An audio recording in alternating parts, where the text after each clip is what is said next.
लक्ष्मण जी और गुरु निषाद के बीच का संवाद हम लोग सुने।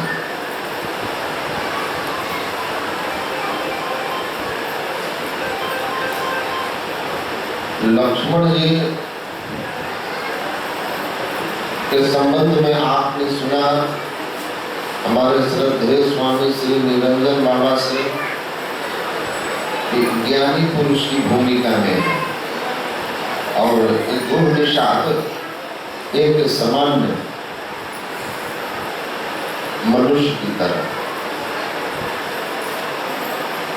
भगवान राम लक्ष्मण को, भगवान राम और माता सीता को पत्ते के बिछावन पर सोए हुए देखकर उनके मन में विषाद होता है। माता कैकेयी के प्रति कि कैकेयी ने ठीक नहीं किया। कैकेयी नंदनी मंदमती कठिन कुटिल पंडित जो सिय रघुवीर ही सुख अवसर दुख दी। और माता कैकेयी को भगवान राम और सीता के इस दुख के लिए दोषी बताते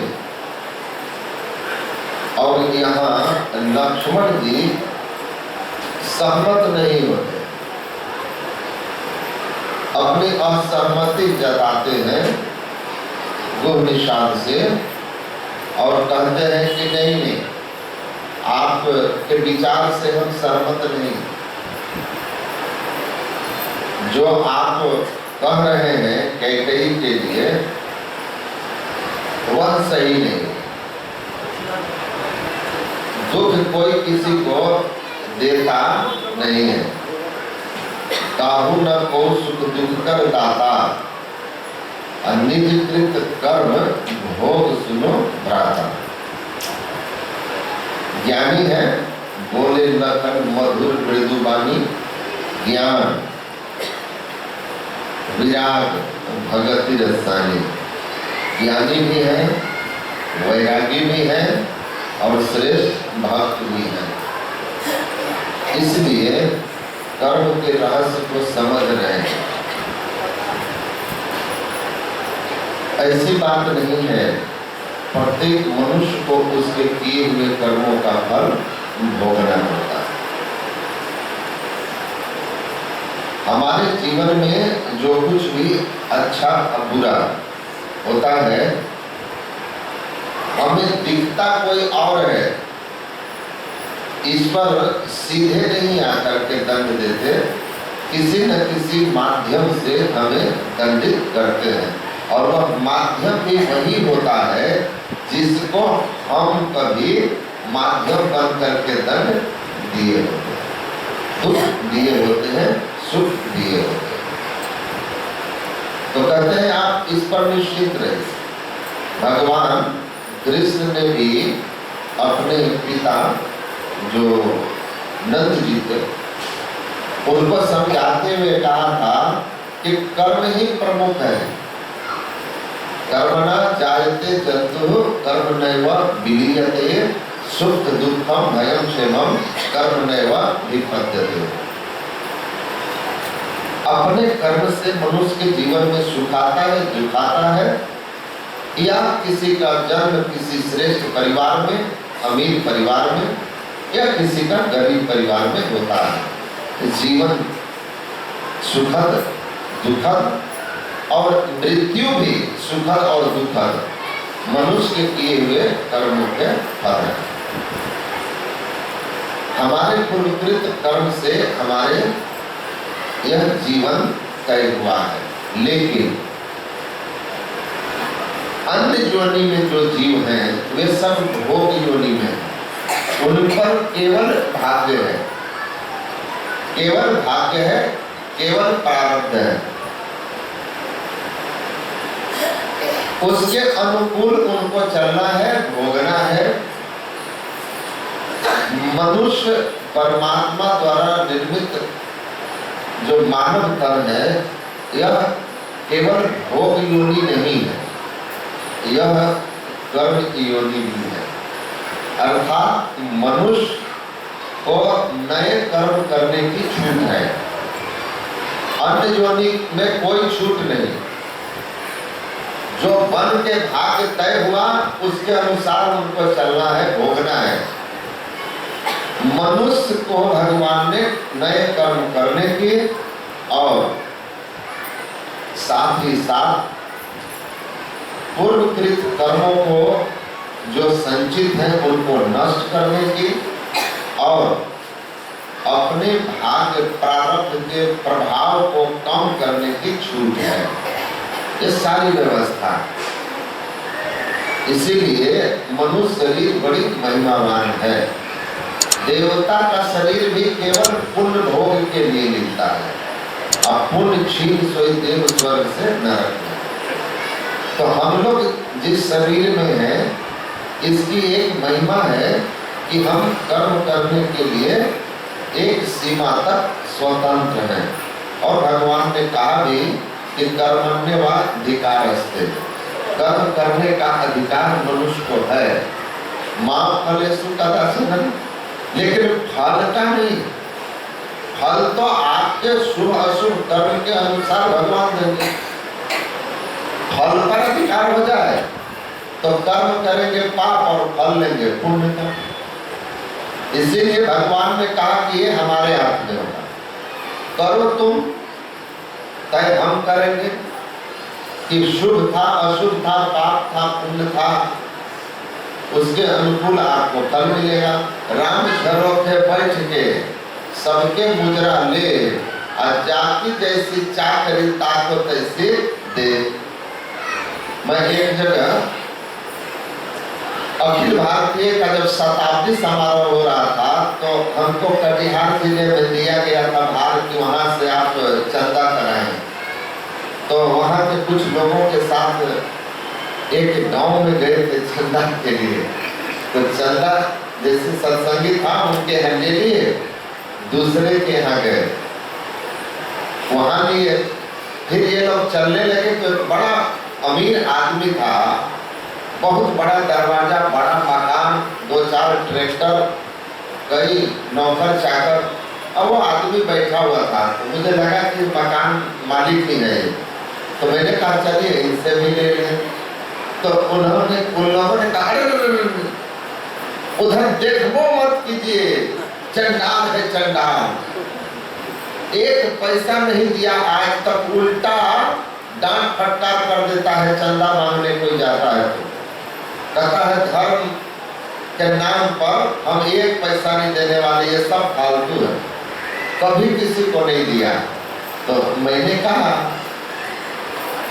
कि डीएसपी थे, पूर्व डीएसपी, उनको कहा अरे सर पुलिस में रहे हैं, इतना क्यों घबरा रहे हैं, चलिए जरा जान तो ले कि क्यों नहीं देता है।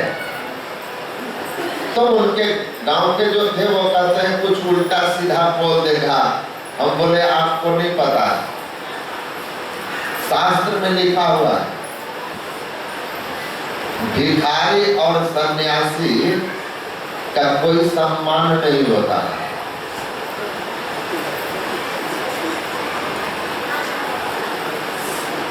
मतलब जैसे भिखारी को सम्मान की चाह नहीं होती है, वैसे साधु महात्मा को भी सम्मान की चाह नहीं होनी चाहिए।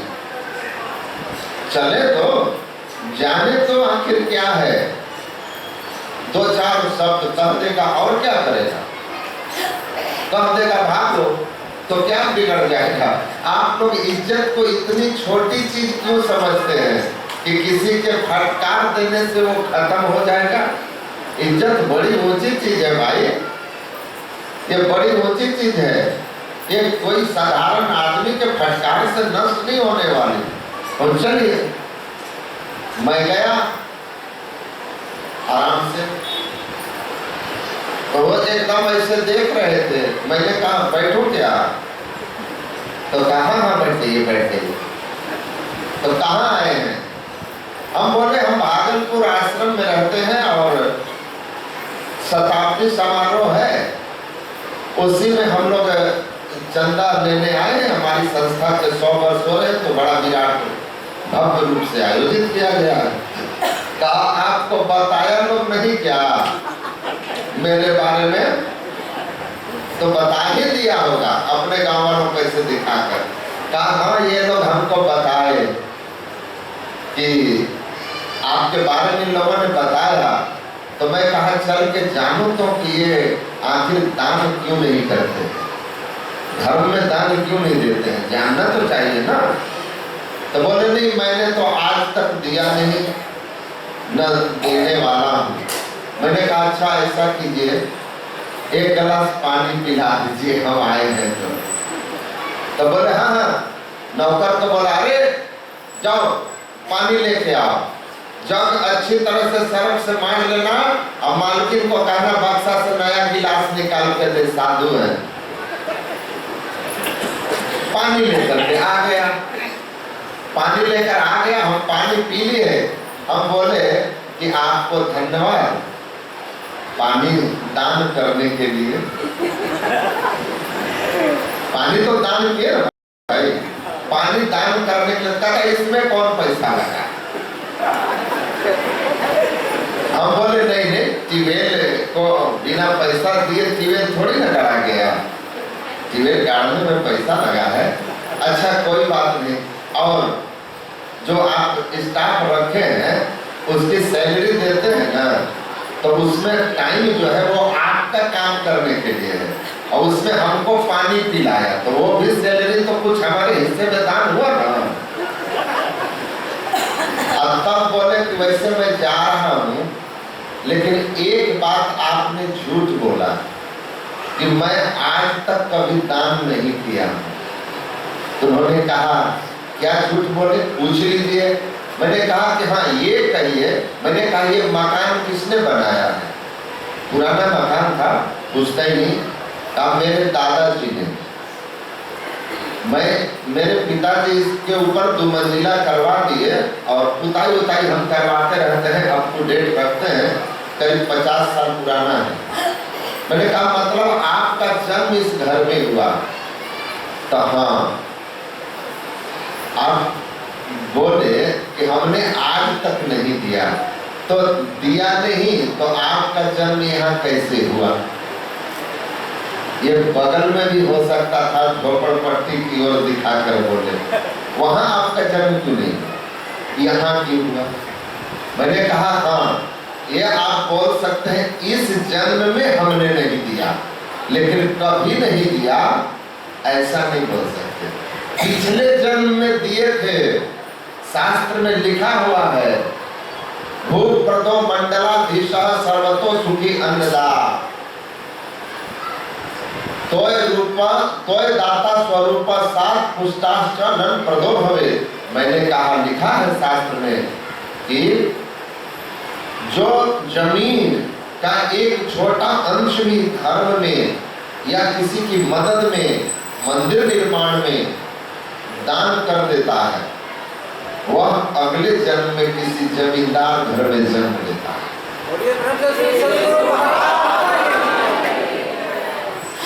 अन्न दान करने वाला सुखी रहता है, जल दान करने वाला सुंदर रूप पाता है, और भोजन बना के खिलाने वाला निरोगी काया पाता है। मैंने कहा आपको इतना सुंदर मकान और जमींदार घर में जन्म मिला, पिछले जन्म में दिए हैं इसलिए मिला है। हाँ भाई साहब इस जन्म में नहीं दे रहे हैं तो अगले जन्म में बस इशारा किए झोपड़पट्टी के तरफ। अब बोल के नमस्कार चलता हूँ। कहा थारी रुकिए रुकिए रुकिए रुकिए। वो पहना था लुंगी, लुंगी खोला तो इतना नोट बांधा हुआ था, 2010-11 में हुआ था ना। उसमें से 500 का नोट निकाला और कहा कि मेरा नाम लिख लीजिए और दिया। हम पैसे लिए और वहां से हम लोग चल दिए।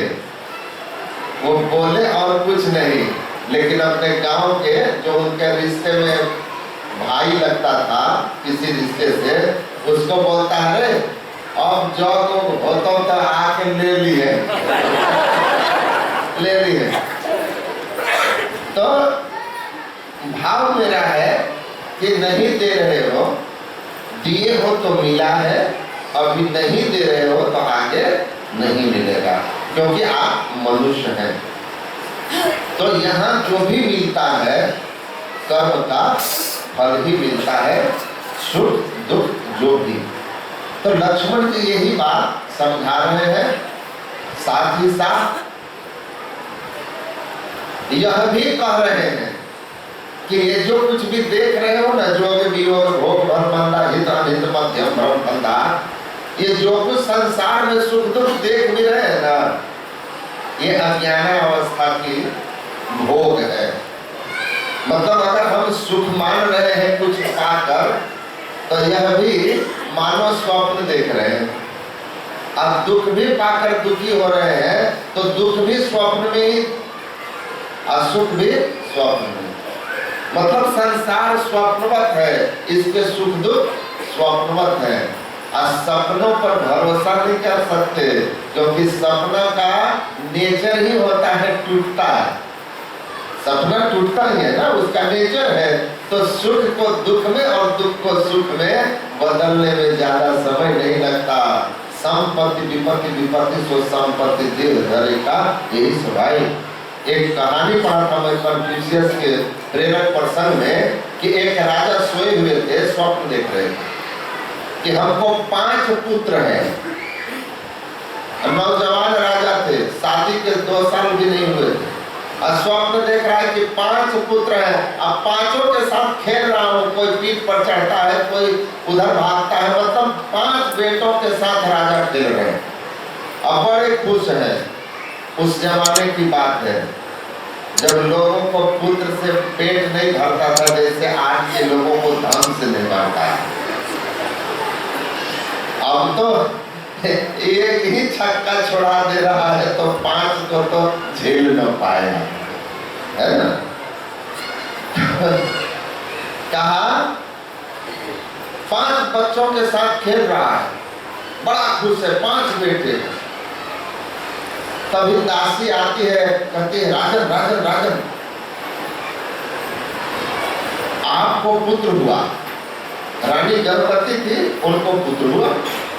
दौड़ के आई, कहते आपको पुत्र रत्न की प्राप्ति हुई। राजा की नींद खुल गई, देखने लगे। कहते राजन क्या देख रहे हैं? अरे खुशी की बात है, आपको युवराज मिला, राज्य को उत्तराधिकारी। रानी ने पहली संतान के रूप में पुत्र जन्म दिया है, आप पिता हो गए हैं। अरे दान पुण्य तो कीजिए कुछ। तो अवाक होकर हमको देख रहे हैं। राजा ने कहा, वो जनक के प्रसंग से मिलता जुलता है। राजा कहते हैं कि अभी मैं 5 पुत्रों के साथ खेल रहा था, उनके जाने का गम मनाऊं कि एक के आने की खुशी। एक के आने की जो सूचना मिल रही है उसकी खुशी मनाऊं कि जो 5 चले गए अभी उनका गम मनाऊं। बैठो बैठो, क्या करूं मैं, क्या करूं? मुझे तो दोनों यथार्थी लग रहा। कहती महाराज समझ नहीं रही। कहा अरे अभी मैं खेल रहा था 5 बेटों के साथ। कहा महाराज वो सपना था, ये सच है। कहा जैसे अभी ये सच लग रहा है, वैसे उस समय वो भी सच लग रहा था। अब मैं कंफ्यूज्ड हूँ कि यह सच है कि यह सच है। कंफ्यूज्ड हूँ, क्या करूँ मैं? यही बात लक्ष्मण जी कह रहे हैं कि ये जो आप देख रहे हो ना, जिस अवस्था में हो, यहाँ तो सपने हो ही, भिखारी निरुप रंग नाक पति हो ही, जागे लाभ नान कछु तिमी प्रपंच दियो जोई। कहते ये तो बस ऐसा है कि भिखारी स्वप्न में इंद्र भिखारी हो जाए और भिखारी राजा हो जाए, जागने पर किसको लाभ किसको हानि, एक समान। बस संसार ऐसा ही है, यह स्वप्नवत है। जहाँ आप हो यह स्वप्नवत है। इसीलिए गुरु महाराज ने इस पाठ को कहा है वेदांत ज्ञान। संसार स्वप्नवत है, जब तक स्वप्न में है सुख और दुख होगा। कर्म भी स्वप्न में है और सुख दुख भी स्वप्न में है। जागने पर लाभ हानि कुछ नहीं है, क्योंकि जागते ही वह स्थिति आती है जहां सुख दुख पहुंचता ही नहीं। आनंद की अवस्था उसको कहते हैं, स्वरूप की स्थिति उसको कहते हैं। तो जब हम स्वप्न कब कौन सी स्थिति में देखते हैं, तो भगवान कृष्ण कहते हैं पुरुषो प्रकृतिस्थो ही भुंक्ते प्रकृति जान गुणान कारण गुण संगस्यो सदसद योनि जन्मसु। प्रकृति का पसार जहाँ तक है, सतोगुण रजोगुण तमोगुण। रजोगुण से उत्पन्न होना, सतोगुण से कुछ काल ठहरना और तमोगुण से नष्ट होना, ये जहाँ तक तीन गुण का पसार है, ये तीन गुण का जहाँ तक पसार है प्रकृति है। और इस प्रकृति में परमात्मा का जो अंश है, जीव जब तक रहता है तब तक वह जन्म मरण ऊंच नीच योनि शुभ अशुभ कर्म सुख दुख स्वर्ग नरक सबका भोगता। कभी प्रसन्न होता है सुख पाकर, दुख पाकर होता है, लेकिन ये स्वप्न है। सपने माही नारी को भ्रम भयो बालक कहीं हेरायो, और जाकिर लगियो ज्यों का त्यों है ना कहीं गयो ना आयो। सूरदास जब यह मति आई मन ही मन मुस्कायो, कहीं न जाए सुर की महिमा ज्यों गूंगे गुड़ खायो। सूरदास कहते हैं नारी कोई सोई हो स्वप्न देखे कि हमारा बेटा खो गया, तो कितना मेले में खोए हुए बेटे के लिए छटपट आ रही है, कितना दुखी हो रही है। लेकिन जैसे नींद खुलती है तो देखती है अंग संग, बेटा तो गोद में ही है। तो कहते हैं क्या कहेगी वो कि बड़े कृपा भगवान आपकी, मेरा खोया हुआ बेटा मिल गया। खुश होगी बेटा पा करके, या हंसेगी अपनी उस बेवकूफी पर जो स्वप्न में देख रही थी, बेटा साथ है और मैं इसके खो जाने का दुख झेल रही थी क्योंकि मैं सोई हुई थी। तो हम लोग जब तक शरीर और इंद्रियों के घेरे में है, प्रकृति के घेरे में रहेंगे, तब तक कर्म होगा, उसके सुख आएंगे दुख आएंगे। अब बिल्कुल आपको जैसे यथार्थ अभी लग रहा है ये लगता रहेगा। अभी आप स्वप्न में सुख दुख अनुभव कर रहे हैं, स्वप्न के भी सुख दुख स्वप्न में पता नहीं चलता कि स्वप्न देख रहे हैं, जागने पर पता चलता है। वैसे अभी भी जो सुख दुख देख रहे हैं यथार्थ लग रहा है, महापुरुष लोग कहते हैं यह भी स्वप्न है, लेकिन इससे ऊपर उठिएगा तब पता चलेगा, तब पता चलेगा ये स्वप्न नहीं है। देखिए एक द्रोणाचार्य भी गुरु थे, आचार्य थे ना, शस्त्र विद्या के आचार्य थे।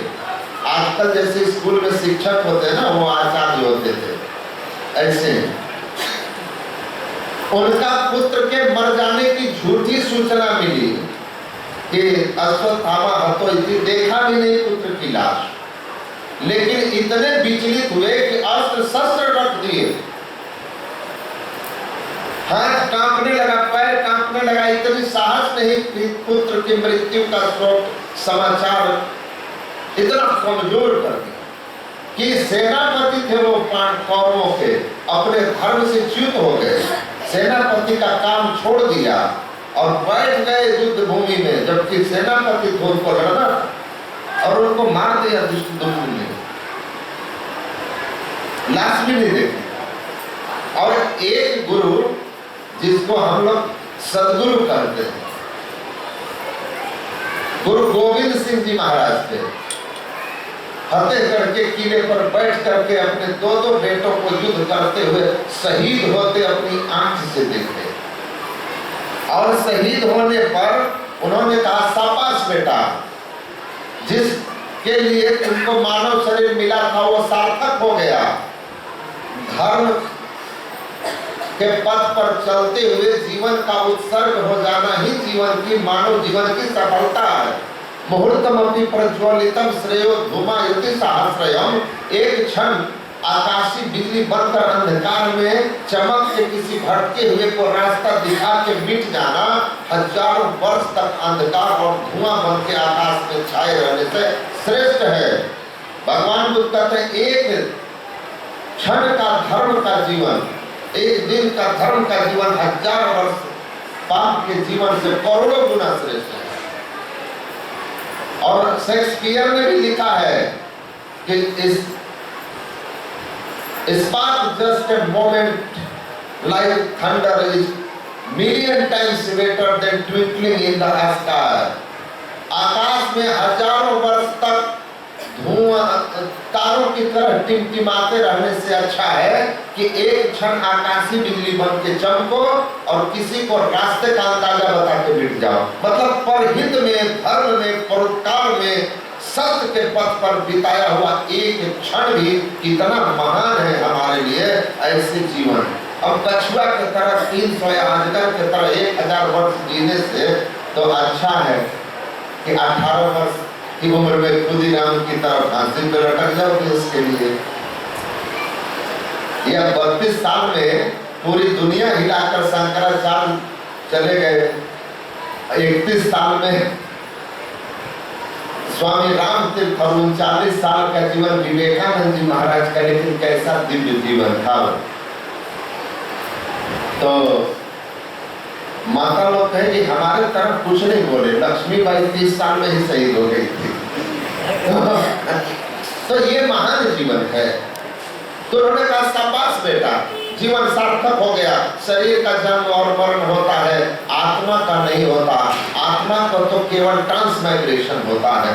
नेचर एंड ट्रूथ में लिखा है body is perishable but soul is imperishable. It never dies but it transmigrated from home to home and that transmigration completely depends on action performed as human. कहा आत्मा अमर है, शरीर नश्वर है। आत्मा का नाश नहीं होता, लेकिन उसका एक शरीर से दूसरे शरीर में स्थानांतरण होता है, एक योनि से दूसरे योनि में। और यह स्थानांतरण उच्च नीच योनियों में, सुखमय दुखमय शरीरों में, स्थानों में पूरी तरह निर्भर करता है कि मनुष्य के शरीर में आपने धरती पर कैसा कर्म किया था। अगर तुम्हारे कर्म की दिशा अच्छी थी तो आपको सदगति मिलेगी, परलोक भी उत्तम होगा। अगर कर्म की दिशा गलत है तो आपकी दुर्गति भी निश्चित है। इसीलिए कर्म की दिशा किधर हो। तो मैं कह रहा था गुरु गोविंद सिंह कहते शाबाश बेटा। और वो जब दोनों बेटे शहीद हुए तो स्वयं वहां से निकले सज धज करके, अस्त्र शस्त्र सुसज्जित होकर के। और इतिहास पढ़ने वाले जानते हैं कि मात्र 12,000 की सेना के साथ गुरु गोविंद सिंह ने इतने उत्साह से लड़ा, इतने उत्साह से लड़ा कि शाम होते होते मुगलों की 50,000 सेना को मूली गाजर की तरह काट के फेंक दिया और विजयी हो गए। वो भी एक गुरु थे और आंख से देखे तो बेटों को शहीद होते। उसके पहले 2 बेटों को जिंदा दीवार में चुना दिया गया था, लेकिन वो किस अवस्था में थे कि उनको कोई हिला न सका। यही अवस्था जब आ जाती है ना, स्वरूप का बोध हो जाता है, तब फिर मनुष्य को दुख छू भी नहीं पाता है। इसीलिए गोस्वामी जी कहते हैं कर्म की हो ही स्वरूप चिन्ह है। जब स्वरूप बोध हो गया तो मनुष्य आवागमन से मुक्त होकर के शांति और स्थिरता को प्राप्त कर लिया, उसको कर्म छूता नहीं। और वो अवस्था कब आती है? गरीबदास जी महाराज ने कहा कब शब्द अनाहत जोरत है, दूजा नहीं उपाव, अशून्य मंडल में रमी रहा जहां न कर्म लगाओ। तो हम कर्म मंडल से अपने को ऊपर उठाएं, इसके लिए साधना करनी होती है। हरि ने जोग रोग भोग उलझायो, गुरु जोगी कर सबे छुड़ायो। इसीलिए कहा यही जगह जामनी जा कहीं जोगी परमानंद प्रपंच भी योगी। जो योग की साधना करते हैं, ध्यान करते हैं, ध्यान करते हुए अपने आप को जब स्थिर करके युगल दृष्टि धारण को एक करके और पिंड से ऊपर, आंख से ऊपर ब्रह्मांड की ओर अपने को ले जाते हैं। सर्वद्वाराणि संयम्य मनो हृदय निरुद्ध मूर्धन्याधायात्मना मातृ प्राण योग धारणम सारे 9 द्वार को दृष्टि योग की क्रिया के द्वारा पूरी तरह निरुद्ध करते हैं, वहां से फैली हुई चेतन धारा को सिमट करके और 10वें द्वार में केंद्रित करके पिंड से जब ब्रह्मांड की ओर चलते हैं और प्रकाश मंडल में जाकर शब्द में समाहित अपनी सूरत को लगा देते हैं, उस स्थिति में हमारी स्थिति क्या होती है? हम कर्म मंडल जो है आंख से नीचे से ऊपर ब्रह्मांड में हो जाते हैं और उस स्थिति में हमारी सूरत शब्द में संलग्न हो जाती है और हरि रस पी मतवारा। अब हरि रस पी के इतने मस्त हो जाते हैं कि देह रहे संसार में जीव राम के पास दादू कछु व्यापे नहीं काल जाल जम त्रास। काल जाल जम त्रास उनको छूता नहीं और चित्त वृत्ति के सिमटाव जिनकी हो जाती है वो कितने ज्ञानी हो जाते हैं, कितने प्रत्युत्पन्न मति हो जाते हैं, उनकी अवस्था कैसी हो जाती है कि शरीर पर उनको किसी तरह के सुख दुख का अनुभव, शरीर मुर्दावत हो जाता है। गुरु महाराज कहते हैं गहरी नींद में आप चले गए तो आपके सिर में दर्द है तो अनुभव नहीं होगा, या खूब शराब पी करके कोई नशे में मस्त है तो उसको चोट भी लग जाए तो एकदम अल्प पता चलता है। उसी तरह साधना में, योग की साधना में जो ऊपर उठा लिया अपने को, प्रारब्ध रहने तक शरीर में आने वाले दुख को वह बिल्कुल तुच्छ समझता है, उसको कोई फर्क नहीं पड़ता और समाधि में तो कोई दुख छूता भी नहीं। प्रारब्ध पूर्ण होने पर वही अनाहत शब्द में सूरत संलग्न जो कर लिया है सार शब्द में, तो गुरु महाराज कहते हैं सार शब्द ध्वनि संग सूरत हो अकह मिलिनी अध्वनि शब्द अनाम परम पद गति की भिनी द्वंद्व द्वैत सो रहे सुप्रभु पद पाई के अरे हमारे में ही सूरत न लौटे बहुरी न जन्म आई। तो ध्यान साधन ही एकमात्र उपाय है जिससे पूर्वकृत कर्मों के वेग को कम भी किया जाता है, गुरु की कृपा होती है तो कर्म फल भी कटता है और गुरु की कृपा से अंतर साधना में बढ़ते हुए जब सूरत सार संत में संलग्न होती है तो फिर वह उस अवस्था में पहुंच जाता है जहां न कर्म लगाओ, जहाँ कर्म फल उसको स्पर्श नहीं करता और अंततः इस संसार को ही हमेशा के लिए त्याग दिया तो कर्म उसको क्या करेगा। तो यही मूल ज्ञान है। संसार में रहिए तो सत्कर्मी बन के रहिए, क्योंकि इसको अपना भी बुरा आप देखना नहीं चाहते, नरक नहीं जाना चाहते, तो अच्छा कर्म कीजिए, सत्कर्म कीजिए और आवागमन समाप्त हो जाए हमेशा के लिए और पूर्व के किए हुए सारे पाप कर्मों का नाश हो जाए। उसके लिए आज्ञा पद कमल का ध्यान कीजिए। यह करो कि सदा ध्यान आज्ञा पद मत पूर्व जन्म पापम विनश्य विरोधता। पूर्वकृत सारे पाप भी नष्ट होंगे और इस अंतर साधना से मुक्ति की प्राप्ति होगी, कर्म फल का नाश होगा। यही मूल ज्ञान है। सबको गुरु महाराज की कृपा बनी रहे, सब लोग सुखी रहे और सबका जीवन सात्विक कर्म की ओर चले। और यहाँ के समिति के लोगों को बहुत बहुत धन्यवाद। बोलिए श्री सद्गुरु महाराज।